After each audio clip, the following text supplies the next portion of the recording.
다음 주까지만 하면 저희가 1년간 진짜 열심히 달려온 군화 커리큘럼이 이제 끝납니다. 진짜 이거 엄청난 일이거든요, 여러분. 이거 기뻐하셔야 되는 거예요. 엄청난 일입니다. 네. 성필이 혼자 고마워. 네, 좋습니다.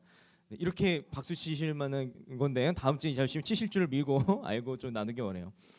우리가 이제 1년 동안 구약 속에서 일하시는 하나님의 일하심을 보고 발견하고 이야기들을 나눴습니다. 그리고 오늘과 다음 주는요. 여태까지 모세 오경과 이제 이스라엘 백성들의 역사들을 다뤘다면 오늘과 다음 주일은 우리가 예언서를 다루게 될 것입니다. 예언서에 대한 이야기를 다루게 될 것입니다.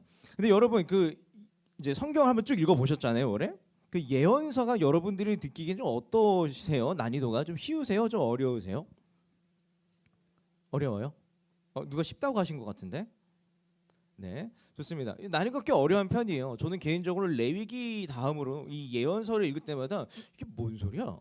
하면서 읽을 때가 왕왕 있습니다. 이 환상에 대한 얘기를 보면 도저히 한국의 문화 안에서 이해하기 어려운 환상들을 우리가 목도하기 때문이죠. 그러면 우리가 도대체 이 예언서라고 하는 이 책들을 왜 읽고 공부하고 묵상해야 할까요? 예언서를 우리가 왜 다뤄야 할까요? 우리가 본격적으로 말씀을 나누기 전에 좀 이런 고민이 좀 필요합니다. 우리가 왜 미가서를 읽어야 하고 이사야서, 에스겔서 혹은 이게 요엘서 한번 여러분 읽어보신 적 있으세요? 요엘서 스가랴 긴데 여러분 읽어보신 적 있으세요? 우리가 이 예언서를 왜 다뤄야 하느냐는 거죠. 간단합니다. 우리는 예언서를 무조건 꼭 다뤄야 하는데 예언서가 있어야만이 구약과 신약이 연결되기 때문이에요. 구약과 신약이 연결되기 때문에 우리는 바로 예수님 이야기를 다루는 것이 아니라 예언서를 다루고 예수님 이야기로 넘어가야 한다는 것이죠. 우리는요, 예언서 속에서 드러나 보이는 예수 그리스도에 대한 예언들, 예언서 속에서 보이는 예수 그리스도에 대한 이 흔적들을 한번 읽고 신약을 읽어야 예수 그리스도께서 우리의 메시아이시구나라는 확신을 가지고 신약을 읽어 나갈 수 있다는 거죠. 오늘과 다음 주는요, 이 예언서를 통해서 예수님을 발견하는 작업을 하고 1월 첫 주부터 예수님 얘기를 본격적으로 나누게 될 것입니다. 이 작업을 하기 위해서 우리는 구약 커리큘럼 쭉 달려왔던 이야기를 간단하게 좀 우리 정리 요약해 볼 필요가 있어요. 여러분 한번 정리해 볼 텐데 한 나라가 세워지기 위해서 필요한 3요소가 있어요. 볼까요? 우리 진짜 상반기 내내 이것만 했어요. 와, 진짜 미소 지으시고 대답 못 하시는 분들. 네. 영토, 국민. 와, 이 정도 됐으면 웬만한 신학생들과 이 배틀에도 뒤지지 않습니다. 진짜예요. 자부심 가져야 됩니다. 맞아요. 나라가 갖춰지기 위해서 우리가 필요한 것이 있는데 영토, 국민, 주권이라고 하는 것이 있어요. 그런 의미에서 창세기, 출애굽기, 레위기, 민수기, 신명기, 여호수아까지의 이야기는요, 하나님 나라의 이 3요소, 국가의 3요소를 갖추는 이야기라고 말할 수 있어요. 우리 기억나시죠? 좋습니다. 이제 여호수아까지 하나님 나라가 얼추 완성이 되었단 말이에요. 그러면 본격적으로 사사기부터 하는 이 역사서는요, 무슨 이야기를 다루고 있을까요? 맞아요.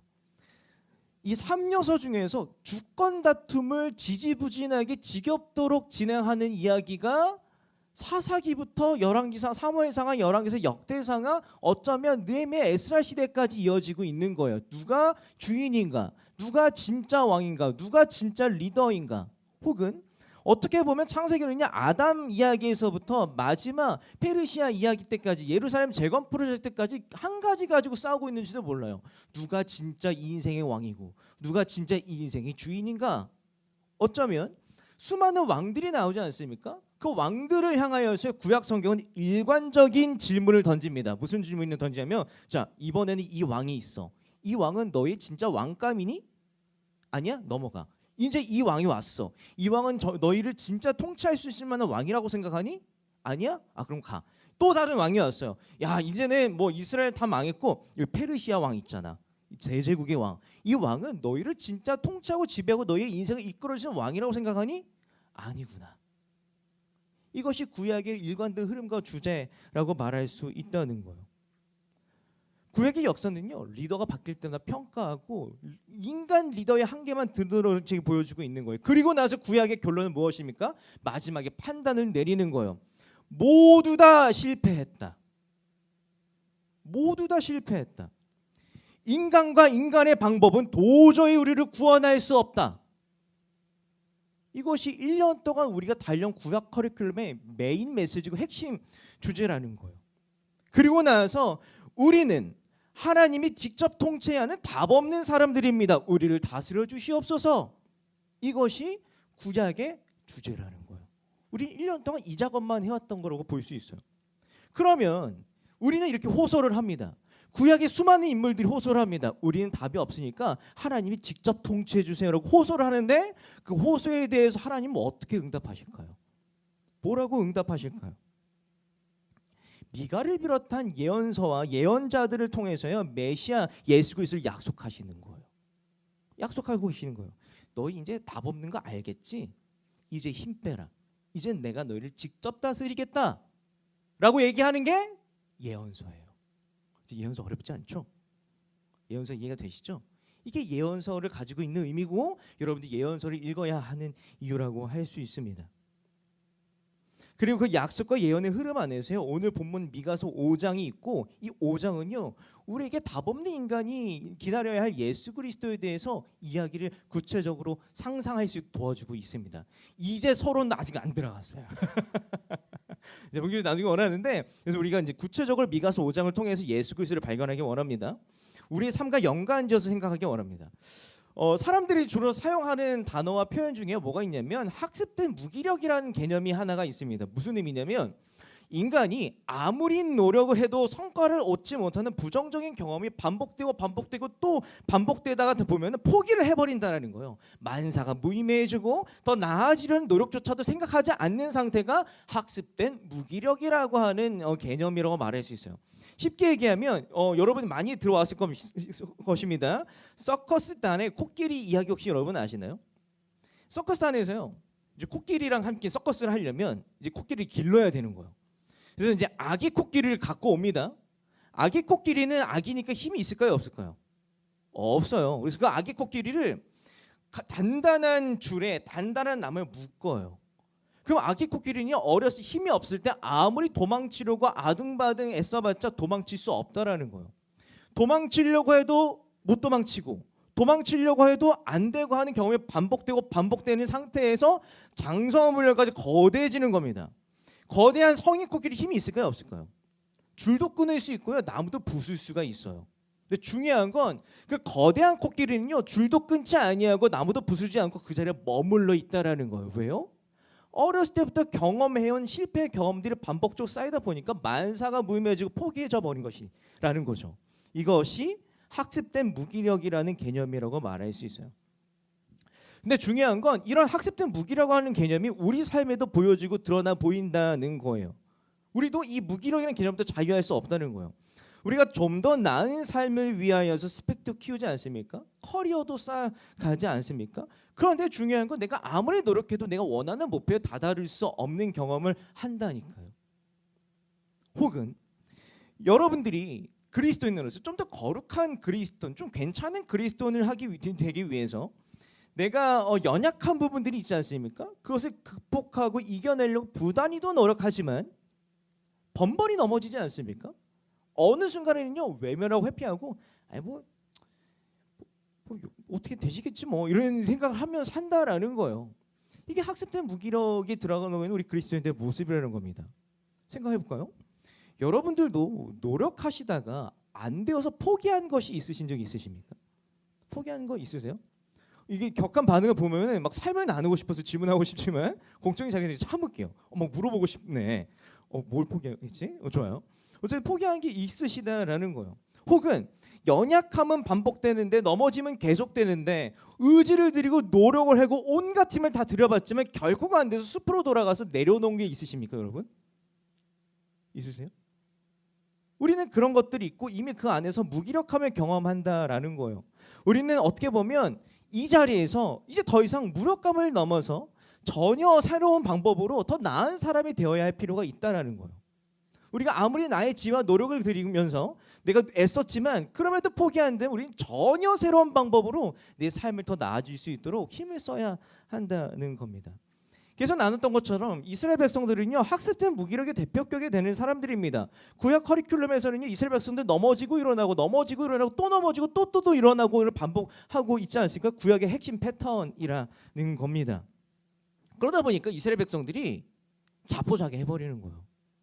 난 어차피 안 돼. 뭐 율법? 난 어차피 못 지켜. 이게 나에게 내 인생 도대체 무슨 의미야? 자포자기하는 순간이 나 버리고 이 영적으로 최악의 상태에 이르게 되는 그 시대가 오는데 이게 바로 미가 선지자가 활동하던 시대가 난 어차피 안 돼 하고 악에 나의 몸과 마음과 정신을 힘쓰던 시대가 미가 선지자의 시대라고 말할 수 있다는 거예요. 이 시대가 얼마나 악한지요. 미가서는요 처음부터 끝까지 사회 비판과 고발로 가득해요. 너네 이러면 안 되라는 얘기를 가득하다고 말할 수 있다는 거예요. 근데 중요한 건 이 악함의 절정이 드러나는 사회상이 드러나 보이는데 미가 선지자가 활동하던 시대가 유다 왕국의 아하스 왕이라고 하는 시대예요. 이게 아하스 왕이 영적 타락의 절정을 보여줍니다. 열왕기하 16장 3, 4절을요 함께 읽겠습니다. 시작. 이스라엘의 시작. 네. 여러 왕의 길로 행하며 또 여호와께서 이스라엘 자손 앞에서 쫓아내신 이방 사람의 가증한 일을 따라 자기 아들을 불 가운데로 지나가게 하며 또 산당들과 작은 산 위와 모든 불 아래에서 제사를 드리며 분향하였더라. 아하스 왕이 예배를 드리는데 어떻게 예배를 드렸다고요? 이방 우상을 향해서 예배를 드렸대요. 근데 구약을 보면 이방 우상에게 뭐 예배 드리는 것쯤이면 뭐 그냥 흔한 일이잖아요. 근데 아하스 왕은요 한술 더 떠요. 제사를 드리고 제물을 바치는데 뭘로 제물을 바친다고요? 자기 아들 사람을 가지고 제물로 예배를 드렸다라는 거예요. 이것이 이 시대의 철저한 영적 타락의 절정이라고 말할 수 있는 거예요. 이만큼 회생이 거의 불가능할 만치 망가져버린 시대가 미가 선지자의 시대라고 말할 수 있어요. 이렇게 미가 선지자는 자포자기한 시대를 살아가고 있었다. 그렇다면 미가 선지자는요 학습된 무기력에서 헤어나지 못하는 이스라엘 백성들에게 무엇을 선언합니까? 비판해요. 심판을 얘기해요. 그리고 나아가서요 전혀 새로운 방법, 다시 살아날 수 있는 전혀 새로운 방법을 얘기하는데 메시아 예수 그리스도. 메시아 예수 그리스도. 이게 너희 노력 다 해봤잖아. 다 안 되잖아. 너희 유일한 방법은 메시아 예수 그리스도밖에 없어라고 얘기하는 것이 미가 선지자의 선언입니다. 사랑하는 시청자 여러분, 오늘 미가 선지자의 5장 얘기를 나누면서요 예수 그리스도가 꽉 막힌 여러분들이 인생의 대안으로 다가오시길 바라요. 내가 아무리 부단히 노력하고 애써도 안 되는 것들이 있고 넘어지면 반복되지 않습니까? 오늘 미가 선지자의 이야기 5장 말씀을 나누면서 역시 내 인생의 답은 예수님밖에 없어 라는 고백이 나올 수 있기를 진짜 간절히 소망합니다. 그래서 두 가지 나누기 원합니다. 첫 번째, 예수 그리스도는요 작아지기를 추구하셨어요. 두 번째, 예수 그리스도는요 우리 안에 함께 계시면 양육하시기를 원하셨어요. 그래서 나누기 원합니다.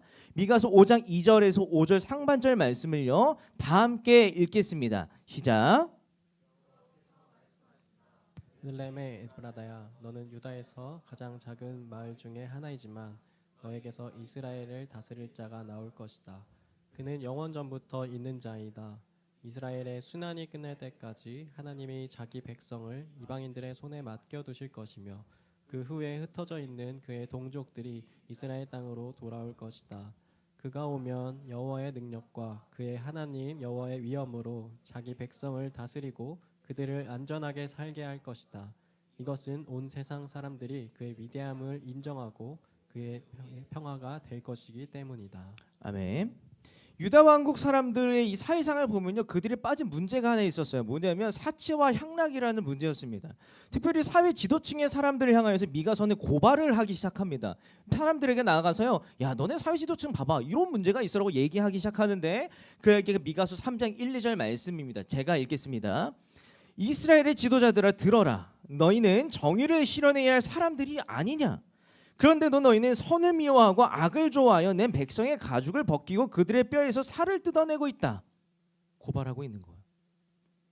유다 왕국의 사회 지도층의 사람들의 삶을 보면요 이런 삶이었습니다. 주변 사람들 돌아보지 않았어요. 돌아보지도 않고요. 내가 커지는 것, 내가 부귀해지는 것, 내가 도드라지는 것, 내가 더 많이 갖는 것에 몰두했던 사람들이 이 시대의 사람들이라는 거예요. 자신이 점점 더 커지고 자신의 입지와 역량이 더 커지는 것에만 집중했던 시대가 이 시대였다고 말할 수 있습니다. 다시 말해서요, 이 시대 사람들은 크고 화려한 것이나 자기 자신을 과시하는 성공 그 자체에 인생의 의미를 두고 살았던 사람들이었어요. 미가 선지가 살아가던 시대 사람들 모습을 보건대 어떻게 보면 이 자기 과시적 성공을 통해서 인생의 의미를 찾는 사람들의 모습은 오늘날 우리의 모습과 똑 닮아 있지 않습니까? 여러분 어떠세요? 여러분들도 자기 과시적 성공이 여러분이 살아가는 삶의 이유가 되어준다고 혹시 생각하며 살아가고 계시진 않으십니까? 혹은 여러분의 커리어와 경력이 여러분의 인생의 의미를 준다고 생각하며 살아가시진 않으십니까? 혹은 늘어나고 있는 그 부와 재물의 상태가 내 인생의 의미를 주고 있다라고 믿고 살아가시지는 않습니까? 근데 중요한 건요, 자기 과시적 성공이라고 하는 것은 여러분들이 인생을 계속 살아가야 하는 이유를 주지 못함이 자명합니다. 여러분들이 왜 살아가야 하는가에 대한 궁극적인 질문에 답을 주지 못함이 자명합니다. 왜요? 물질은 있다가도 없어요. 없다가도 있기 때문이에요. 영원히 없는 것이 물질이기 때문입니다. 여러분이 자기 과시적 성공이기 때문이에요.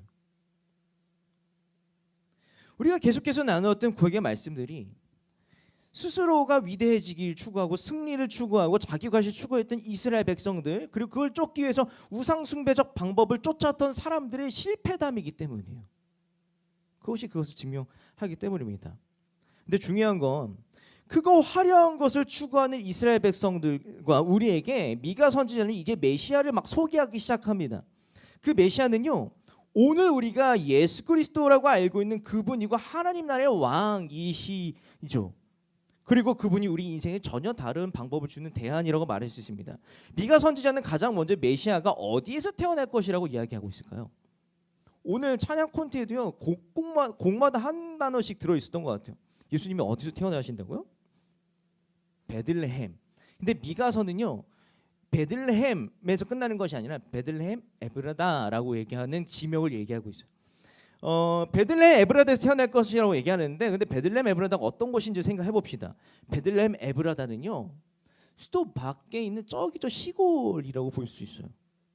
화려함과 크기와는 전혀 거리가 있고 작고 미천한 동네가 베들레헴 에브라다라고 하는 동시라는 거예요. 그러니까 하나님 나라의 왕이시라는 분이 그 쬐끄만 동네에서 태어났다고 볼 수 있어요. 조금 더 상상해 보면 온 우주를 다스리신다고 하시는 그 왕이 온갖 장관들과 신하들과 군대가 있는 왕궁이 아니라 저기 저 이를테면 제가 생각하는 깡시골이 이 정도밖에 생각이 안 나요. 여러분 혹시 고흥이라고 하는 동네 아세요? 고흥군, 뭐 고흥군, 무순면, 남열리라고 하는 조그만 아는구나. 죄송해요. 고흥분이세요? 아니요. 죄송합니다. 네, 저희 어머니 고향이세요. 고향이에요. 이러면 괜찮죠? 네. 고흥군 무슨면 남열리라고 하는 이름 없는 동네의 조그만 곳에서 아기가 태어났다라는 거예요. 왕이라고 하는 분이. 그렇다라고 말할 수 있어요. 다시 말하면 하나님 나라의 왕이신 예수 그리스도는 작은 동네에서 메시아 이야기를 시작하셨다. 이것을 우리가 알 수 있답니다. 또 다르게 베들레헴에 또 생각해 봐야 되는데, 베들레헴은 어떤 곳이냐면 아까 말씀드린 것처럼 베들레헴 에브라다라고 하는 별명이 붙여진 동네예요. 그러니까 에브라다가 도대체 무슨 의미고 무슨 지명의 의미를 갖고 있느냐를 헤아려 봐야 한다는 거예요. 굳이 에브라다를 왜 붙였는가 생각하기 위해서 우리가 읽어야 될 말씀이 있는데, 창세기 35장 19절 말씀입니다. 이것을 제가 읽겠습니다. 이렇게 해서 라헬은 죽어 에브랏 곧 베들레헴으로 가는 길에 장사가 되었다. 그러니까 에브라다는 어떤 동네냐면 야곱의 아내 중에서 제일 사랑하는 아내가 있었어요. 라헬이라고 하는 여인이었어요. 라헬이라고 하는 그 여인이 야곱의 12아들 중에서 막내 아들 베냐민을 이제 임신하고 있었죠. 하다가 이제 베들레헴 에브라다를 지나가고 있는 중에 출산의 때가 임박한 거예요. 근데 출산의 때가 임박하는데 라헬이 인식하기에는 내가 이 아이를 낳다가 죽을 수도 있겠는데? 근데 내가 죽는 건 죽는 건데, 아니 이 베냐민 너무 불쌍하지 않아? 어떻게 나 없이 혼자 클 수가 있겠어? 생각하면 슬피 울던 것이 베들레헴 에브라다라고 하는 동네라는 거예요. 그리고 거기서 라헬이 묻혔다는 거예요. 다시 말해서 이스라엘 백성들에게 있어서 에브라다라고 하는 그 지명은 뭐냐면 슬픔의 상징이었어요. 슬픔과 아픔과 탄식의 공간이 에브라다였다라는 거예요. 얼마나 중요하냐면 예레미야도요, 나라가 망한 슬픔을요, 라헬이 슬퍼 울며 통과하는 것 같이 얘기를 하고 있어요. 신약에서도요, 헤롯 왕이 수많은 아이들을 죽일 때 뭐라고 그래요? 라헬이 슬퍼서 우는 것처럼 이라고 표현하고 있어요. 그런데 온 우주의 통치자이자 만유의 통치자라고 이름 붙여진 그 사람이 왕궁이 아니라 어디서 태어났다고요? 모두가 기뻐 찬양 부를 수 있는 것이 아니라 어디서 태어났다고요? 슬픔의 공간, 슬픔의 상징, 슬피 생각만 해도 눈물 나는 곳에서 태어났다라는 거예요. 하나님 나라의 왕이신 예수 그리스도는요, 슬픈 동네에서 메시아 얘기를 시작하셨습니다. 다시 말하면 하나님 나라의 왕이신 예수 그리스도는 크고 화려한 것이 아니라 작고 사소하면서 슬픔과 부정적인 감정으로 가득한 공간에서 자신의 사역을 시작하셨다. 이것이 베들레헴 에브라다에서 태어나셨다라는 의미라고 말할 수 있다는 거예요. 여러분, 성공과 과실을 추구하는 세상에서 가장 작은 곳과 가장 사소한 곳, 가장 쓸모없어 보이며 슬픔 가득한 곳으로, 무미건조한 곳으로 찾아오신다는 메시아 이야기는 우리에게 어떤 의미를 줍니까? 우리가 어떤 의미를 줄 수 있을까요? 우주의 통치자가 나의 실패와 연약함과 못남과 무미건조함과 넘어짐과 가장 작아지는 순간과 왜소해지는 순간과 위축되어지는 그 순간에 참으로 관심이 많으시다라는 걸 의미한다는 거예요. 여러분들이 정말 수치스러워하는 그 순간에 관심이 너무나 많으시다는 거예요. 여러분들의 자존감이 가장 위축되는 그 순간에 하나님께서 예수 그리스도께 관심이 너무나 많으시다라는 거예요. 어쩌면 하나님 나라의 왕이라는 표현이나 만물의 통치자라는 표현은 정확한 말이기도 하지만 승리와 성공을 지향하는 데 중독되어 있는 우리들에게는요, 많이 왜곡되어 있는 말이라고 볼 수 있어요. 우리는 예수님이 왕이시기 때문에 크고 화려한 것, 성취와 승리와 성공, 혹은 세계 평화, 우주의 평화, 사회 구조적인 평화, 안정에만 관심이 있는 분으로 생각한다니까요. 오해한다니까요. 근데 중요한 건 우리가 그렇게 생각하다 보니까 내가 넘어지는 순간이나 내가 이게 막 뭐 가족과 상간 다툼을 한거나 뭐 이런 거 가장 사소한 이야기들에는 관심이 전혀 없고 개입하지 않는 분, 무관심한 분으로 오해하며 살아간다는 것이죠. 근데 중요한 건 진정한 의미에서 하나님 나라의 왕, 만물의 통치자라는 말의 의미는요, 예수 그리스도께서 작은 곳도 다스리신다 라는 말의 의미입니다. 작은 것도 다스리신다 라는 말의 의미예요. 작고 사소한 것도요, 개입하시기 원하시고 다스리기 원하시고 아름답게 가꾸시기 원하신다라는 거예요. 그러하여야 그분이 우리의 왕이자 메시아가 될 자격이 있으시거든요.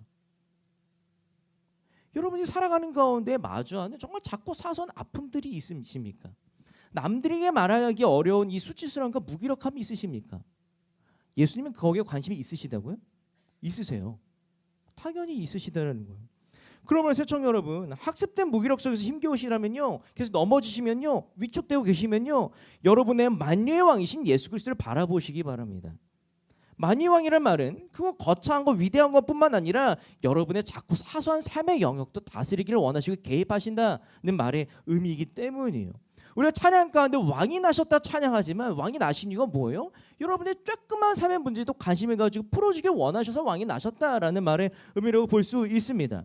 만유의 왕이신 예수님은요, 성공한 사람들이냐 자기 과시하는 사람들보다 더 작은 사람들의 삶에 관심이 왕왕 있으시다니까요.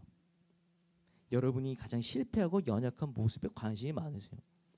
여러분이 최근 넘어지고 아파하는 그 삶에 관심이 많으세요. 최근 여러분의 그 슬픔에 관심이 많으세요. 여러분들이 오늘 한 주 살아오면서 가장 부끄러워지고 얼굴 부끄러워졌던 그 삶의 문제에 관심이 많으세요. 그런 것들에 관심을 가져야 그분은 완유의 통치자라고 말할 수 있다는 거예요. 예수님이 이 땅에 오신 의미를 어디 찾으십니까? 여러분이 작아진 순간에 찾으세요. 여러분이 울고 있다면요, 맞아. 너 울고 있는 너 때문에 내가 여기 왔지 하고 자신의 의미를 찾으세요. 여러분 부끄러워하시면요, 맞아. 부끄러운 너 때문에 내가 여기 왔어, 이 땅에. 자신의 존재 의의를 찾으세요. 단순히 김성림 전도사의 개인적인 사견입니까? 아니요. 예수 그리스도께서요, 누가복음 5장 32절에서 이미 이렇게 말씀을 하시거든요. 나는 의로운 사람을 부르러 온 것이 아니라 죄인을 불러 회개시키려고 왔다. 회개시키려고 왔다. 나는 잘난 사람이 아니라 작은 너희 때문에 왔다. 작은 너희 때문에 왔다. 여러분, 오늘도 작아지셨습니까? 혹은 내일도 위축될 일이 있으십니까? 주눅들 일이 있으십니까? 중요한 건요, 우리의 왕은 작아지고 위축된 여러분들의 눈을 절대 떼지 않으신다라는 거예요. 이것을 제발 믿으시기 바랍니다. 제발 믿으시기 바랍니다. 계속해서 말씀을 나누기 원합니다. 미가서 5장 2절 말씀이 너무나 중요한 말씀이기 때문에 다시 한번 읽겠습니다. 시작. 여호와께서 말씀하신다. 베들레헴 에브라다야, 너는 유다에서 가장 작은 마을 중에 하나이지만 너에게서 이스라엘을 다스릴 자가 나올 것이다. 그는 영원 전부터 있는 자이다. 아멘. 그러면 이제 하나님 나라의 왕이신 예수 그리스도께서 우리 삶에 찾아오셔서요, 우리 작은 삶의 문제들 개입하시고 우리 연약함에 진짜 관심이 많으셔서 개입하시길 원하신다라는 거예요. 그러면 그 왕이신 예수 그리스도께서 우리의 삶을 어떻게 변화시키시고 어떻게 다스리실 것인가에 대한 고민이 필요하지 않으십니까? 예수님 우리를 다스리십니다. 예수님은 우리를 어떻게 다스리시냐는 거예요. 사람들에게는 성향이 하나는 뭐냐면 누군가를 향하여서요, 영향력을 행사하고자 하는 욕망이 있는 것이 인간입니다. 이를테면 내가 가진 영향력을 통해서 누군가를 조종하기 원해요. 내가 가진 영향력을 통해서 그 사람을 내 편으로 만들기 원하고요, 내 뜻대로 움직이기를 원한다고 움직이고 변화시키기 원합니다. 이때 누군가에게 영향력을 행사하는 힘을 두고 우리는 뭐라고 말할 수 있을까요? 권력이라고 말할 수 있습니다. 권력. 그렇다면 이제 질문 한번 드려볼게요. 여러분, 권력은 좋은 거예요, 나쁜 거예요? 다시 돌아와서 여러분들에게는 권력이 있다고 생각하세요? 권력이 없다고 생각하세요? 다른 분들은 어떻게 생각하십니까? 혹은 여러분은 권력이 좋은 걸까요, 나쁜 걸까요? 좋은 거? 좋습니다. 좋은 거? 좋습니다. 결론적으로 권력은요, 여러분들 한 명 한 명에게는요, 누군가에게 영향력을 끼쳐서 사람을 변화시킬 수 있다는 차원에서 여러분은 권력이 있는 사람들입니다. 그리고 권력은요, 가치 중립적인 거라고 말할 수 있어요. 어떻게 보면 굴림과 압제와 폭압에 중독되어 버리고 있는, 혹은 내 마음대로 남들을 움직여서 나의 이득을 취하려고 하는 세상 속에 살아가느라 우리는 권력에 대한 오해를 하고 살아가고 있다는 거예요. 중요한 건 권력은 중립적입니다. 여러분들이 가진 영향력을 통해서 누군가에게 선한 영향력을 끼친다면 여러분들은 좋은 권력자입니다. 혹은 여러분들이 가지고 있는 영향력을 통하여서 사람들을 나쁜 길로 인도한다면, 사익을 추구한다면 여러분들은 나쁜 권력자들입니다. 그리고 나아가서 그 권력을 행사하고 영향을 행사하는 방법이 억압과 폭력과 압제와 구속이라면 그거는 악한 권력이라고 말할 수 있다는 거예요. 이런 관점에서 하나님 나라의 왕이신 예수님은 우리를 어떻게 바꾸고 변화시키며 다스리실 것인가에 대한 고민이 필요하다는 거예요. 미가서 5장 2절에는요, 이런 표현이 나와요. 다스릴 자라는 표현이 나옵니다. 예수님을 향하여서 다스릴 자라고 이제 설명하고 있어요. 근데 다스릴 자라는 표현에 대해서 우리가 다양하게 생각해 볼 필요가 있는데, 이 다스릴 자라는 표현을 다양한 번역본에서 다양하게 표현하거든요. 근데 영어 성경을 보면 명확한 대조가 보여요. 두 가지 표현이 이제 PPT에 나올 것입니다. 네, 이 번역본마다 이제 다스릴 자라는 걸 다르게 번역하는데, 저는 제가 개인적으로 자부하기로는 영어 발음이 꽤 괜찮아요. 꽤 괜찮았기 때문에 이제 원어민과 비슷한 발음으로 할 수 있지만 여러분들이 위화감을 느낄 수 있기 때문에 한국적인 발음으로 제가 한번 읽어보도록 하겠습니다. 그렇죠? 한국적인 발음으로. 자, 룰러 오버 이스라엘이라고 다스릴 자를 번역하는 영어 성경도 있어요. 반면에 룰러 인 이스라엘이라고 번역하고 다스릴 자를 번역하고 있는 영어 성경도 있어요. 그러면 오버와 인이 다르잖아요. 오버와 인이 어떤 차이가 있을까요?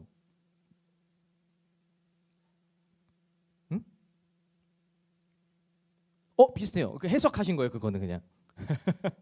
어떤 차이가 있냐면 이건 정확하게 말씀하셨어요. 예수 그리스도를 향하여서 룰러 오버 이스라엘 다스릴 자라고 표현하는 입장은요. 예수님이 하나님 나라 왕으로서 우리 곁에 오실 건데 군림하시는 왕이셔 라는 표현이에요. 반면에 룰러 인 이스라엘이라고 하는 표현은 뭐 어떻게 표현하는 거냐면 예수님은 우리와 함께 계시면서 다스리셔라는 표현이에요. 둘 중에 뭐가 맞는 것 같아요? 두 개 다 성경 번역본이거든요. 그렇죠. 의도가 이제 정확히 보이죠. 근데 중요한 건 제 생각이 아니라 미가서 5장 2절 이후에 5장 4절은요. 그 다스리는 방법에 대해서 설명하고 있는데 5장 4절을 제가 읽겠습니다. 5장 4절. 그가 통치자로 나타나면 그는 주님의 권능을 받아 활동하고 자기의 하나님이신 여호와의 존귀한 이름을 걸고 자기의 양들을 먹일 것이다. 그러면 그의 백성이 거기서 걱정 없이 거주할 것이다. 그가 온 세계에서 매우 존귀하게 높임을 받을 것이기 때문이다. 아멘.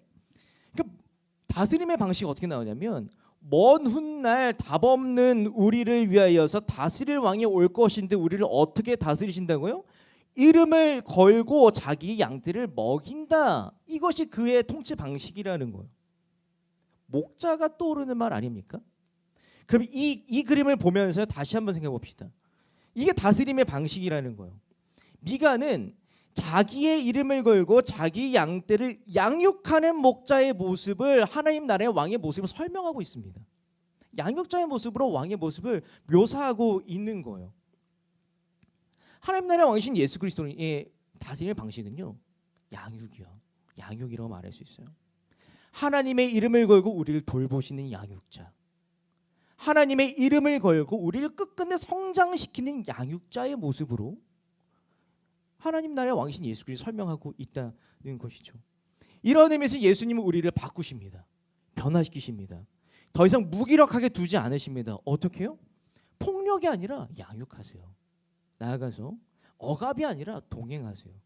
압제가 아니라 보호하세요. 군림이 아니라 눈높이를 맞춰주세요. 옆에서 이리 가면 데리고 오고 저리로 가면 저리로 데리고 오면서 사랑과 귀여움으로 돌봐주시는 것이 왕이라고 하시는 그 분의 다스림의 방식이라는 거예요. 끝까지 성장시키는 것이 그분의 다스림의 방식이라는 거예요. 이것이 우리가 기다리고 기다리는 하나님 나라의 왕이신 예수 그리스도시라는 거예요. 예수 그리스도 우리 기다릴 만하지 않습니까? 기대가 되지 않습니까? 얼마 전에 제가 자극적인 제목의 유튜브를 본 적이 있어요. 제목이 이래요. 날 위해 110kg가 된 트레이너. 나를 위해서 110kg까지 살을 찌운 트레이너라고 하는 자극적인 콘텐츠를 본 적이 있습니다. 여러분 이 다이어트가 쉽나요? 제가 이제 그 2024년 연초 목표가 대로 하면 이 시점에 제 몸매는 60kg 중반대여야만 해요. 근데 다다르려면 한 5, 6kg 더 빼야 됩니다. 다이어트 실패한 거죠. 그만큼 다이어트가 쉽지 않습니다. 그렇다면 초고도 비만인 사람들에게서 다이어트는 쉬울까요? 어려워요. 초고도 비만 속에서 괴로워하는 사람들은요 어떻게 보면 학습 무기력의 대표격 되는 사람들이 할 수 있습니다. 내가 살 빼려고 이렇게도 해봤는데 실패하고, 근데 저렇게도 살 빼려고 해봤는데 안 되고, 저렇게도 했는데 안 되고, 반복해서 실패하다 보니까 그냥 너무 괴로워하는 상태로만 머물러 있는 거라는 거예요. 이제 이 콘텐츠에 나오고 있는 이 레이라고 하는 사람도 마찬가지였습니다. 그도요 행복하게 살고 싶고 그리고 이제 가정을 꾸리기 원하는데 초고도 비만이라서 정상적인 가족을 꾸리기가 어렵다는 거예요. 그래서 이제 JJ라고 하는 트레이너를 만납니다. 트레이너를 만나서 이제 다이어트 프로그램 들어가는데 우리가 이제 저도 몇 분에게 이제 다이어트에 대한 어떤 조언을 구한 적이 있습니다. 근데 이제 여러 가지 뭐 탄단지를 맞춰서 먹어라, 운동을 해라, 뭐 이런 이야기를 듣죠. 근데 중요한 건 이야기만 듣는다고 해서 뺄 수 있느냐니까요. 없다라는 거예요. 그래서 JJ도 마찬가지였어요. 이 레이를 위해서 뭐를 생각하냐면 내가 뭐 레이라고 하는 사람만큼은 아니지만 이 건강한 나의 몸을 110kg까지 찌운 다음에 같이 빼야겠다. 그래서 이 영상을 보면 110kg까지 몸무게를 찌우는 과정이 막 드러나 보여요. 너무 괴로워해요. 너무 힘들어요. 그리고 나서 같이 살을 빼는 거예요. 그 레이라고 하는 이분은 살 다이어트 성공했을까요? 네, 170kg대에서요 110kg대까지 60kg 가까이를 감량에 성공한다는 겁니다. 예수 그리스도께서 우리를 다스리신다는 거, 예수께서 우리를 끝까지 양육하시는 목자로서 우리와 함께 동행하신다라는 건요, 이렇게 우리와 함께 시간을 보내면서 지지고 볶아 주신다라는 것을 의미합니다. 이것이 예수 그리스도의 통치 방식이라고 말할 수 있어요. 저는 여기에 우리를 변화시키는 예수님의 원리가 있다고 생각합니다. 예수 그리스도께서는 답 없는 우리 속에 오셔서 답 없는 우리 가운데에서 우리와 함께 지지고 볶으며 멋지게 사셨어요. 율법을 강조하시고 강요하시기보다 우리 곁에 오셔서 우리 눈높이에서 멋지게 삶을 살아내셨어요. 이것이 그의 통치와 다스림의 방식이라고 말할 수 있다는 것입니다. 예수님의 다스림은 군림이 아닙니다. 예수님의 다스림은 신실한 양육이었어요. 신실한 양육이었어요. 더 나은 삶을 살기 위해서 포기하지 않고 양육하는 것, 그게 그의 방식이었습니다. 그러면 시청자 여러분, 여전히 우리가 반복해서 넘어지고 실망하면서 자포자기하고 있을지도 모릅니다. 여전히 여러분들의 마음 안에는 나 어차피 안 된다라는 생각을 가지고 계신지도 모릅니다. 그때 목자 되신 예수 그리스도께 나아가서 여러분들의 인생과 삶과 어려움을 오롯이 맡기기 바랍니다. 목자 되신 나의 예수 그리스도시여, 내 삶을 맡깁니다. 내 삶을 인도하여 주시옵소서. 이 말이 조금 어렵게 다가오시는 분들이 계실 수 있으세요. 있으세요. 그래서 조금 더 쉽게 말씀드리면, 목자 되신 예수 그리스도께 내 인생과 연약을 맡긴다는 것이 무엇이냐면 이렇게 하는 거예요. 나의 희노애락의 모든 것을요, 예수님 안에서 하십시오. 희노애락의 모든 것을 예수님 안에서 하십시오. 나의 목자, 나 잘 인도하고 있는 거야? 의심할지언정 예수님 안에서 의심하세요. 혹은 불순종하고 원망할지언정 나의 목자 되신 예수님 안에서 하세요. 내가 예수 그리스도를 배신하고 싶을지언정, 소리를 지르고 싶을지언정, 하소연하고 싶을지언정 예수 그리스도 안에서 하세요. 의심도 예수님께 하고, 원망도 불만도 슬픔도 분노도 예수님께 하세요. 누군가는 이렇게 얘기합니다. 아니 전도사님, 어떻게 예수님 앞에 나가서 부정적인 감정 쏟아낼 수가 있겠어요? 근데 중요한 건 원망과 불만과 의심과 배신감과 여러 가지 나의 부정적인 감정을요, 예수님 밖에서 하는 게 더 큰 문제라는 거예요. 예수님 밖에서 여러분들 감정적인 부정적인 감정 쏟아붓는 게 더 큰 문제라는 거예요. 그러므로 여러분들, 목자 되신 예수를 쫓고 싶으시다면 여러분들의 희노애락을 예수님 안에서 하시기 바랍니다. 제가 이제 한참 예수 그리스도에 대한 원망과 이 의심이 가득 차 있었을 때가 있었어요. 그리고 얼마든지 신학교를 다니고 있었음에도 불구하고 이 그리스도교를 떠날 수 있었던 기회와 시간들이 있었어요. 근데 제가 여러 가지 의심을 한다는 거, 불만을 토로한다는 것 자체에 대해서요, 죄책감이라는 게 있었습니다. 그래서 제가 이제 고민하다가, 아니 그래도 내가 예수 그리스도인이 돼야 된다는 거에 대해서 내가 따져봐야 되는 거 아니야라는 마음을 가지고 여러 책을 탐독하다가 한 변증가가 했던 얘기를 들었어요. 뭐라고 하셨냐면, 의심, 회의를 하십시오. 대신 예수 그리스도 안에서 회의하십시오. 인생을 살아가는 동안에 와, 왜 고난이 내 인생에 가득하지? 답이 없는 겁니다. 그렇지만 예수님, 내 인생에 고난이 너무나 가득한데 이거 어떻게 풀어야 됩니까? 예수님 안에서 하는 답 있는 불만이라는 거예요.